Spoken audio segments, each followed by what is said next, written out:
Rated T for teen.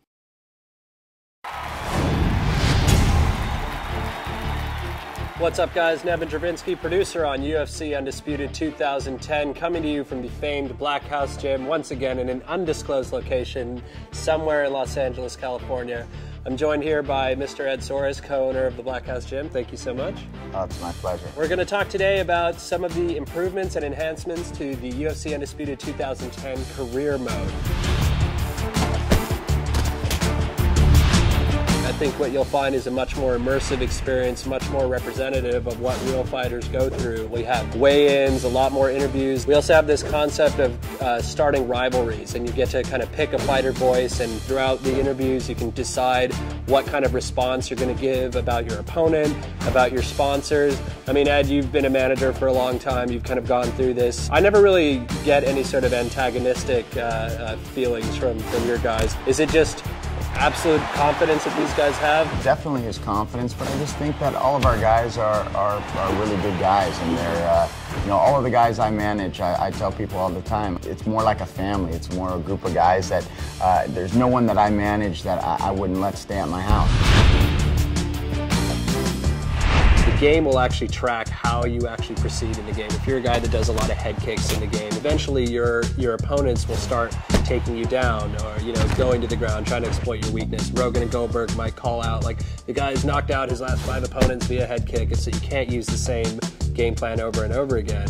And with your guys, what's the thought process that goes on there? You know, all the guys like to watch a lot of the fights. Some guys like to watch it less than others, but most of the time all the coaches are always paying attention a lot to their previous fights.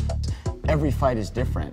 A perfect example would be the last fight against, you know, Cain Velasquez against Rodrigo. You know, we really thought, even though he was knocking people out, he was really using his wrestling. So we thought that he was going to come in, and Rodrigo really believed that he was going to take him down. And, you know, he came in with the wrong strategy. And obviously Cain came in with the right strategy and won the fight.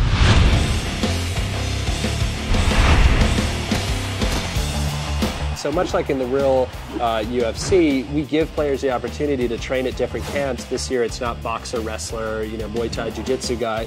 You're just learning specific moves, and you go work with members of these camps to get these moves. So for example, if I'm in, you know, heavyweight, I work with Junior on boxing, and I work with Nogueira on my Jiu-Jitsu.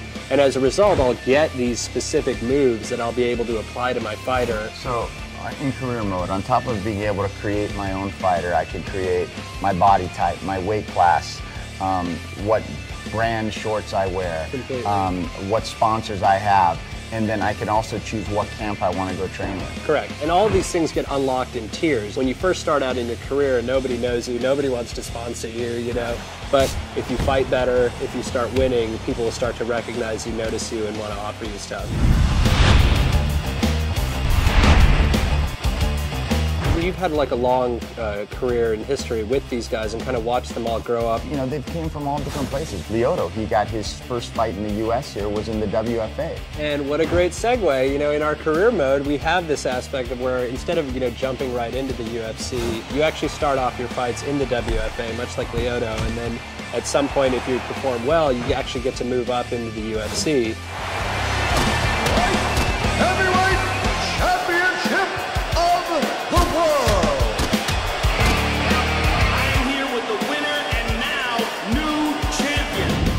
I think they got a little taste of some of the features in the career mode for UFC Undisputed 2010. I think so. For the full interview, go to community.ufcundisputed.com.